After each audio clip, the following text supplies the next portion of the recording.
امام علی بن ابی طالب علیہ السلام کہ جنہوں نے ممبر پر بیٹھ کر یہ دعویٰ کیا تھا، سلونی سلونی قبل ان تفقدونی،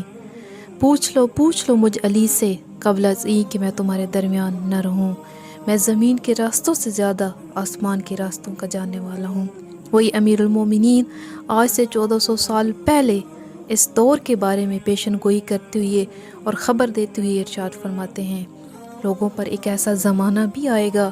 جس میں وہی بارگاہوں میں مقرب ہوگا جو لوگوں کے عیوب بیان کرنے والا ہو، وہی خوش مذاق سمجھا جائے گا جو فاسق و فاجر ہو، اور انصاف پسند کو کمزور و ناتواں سمجھا جائے گا۔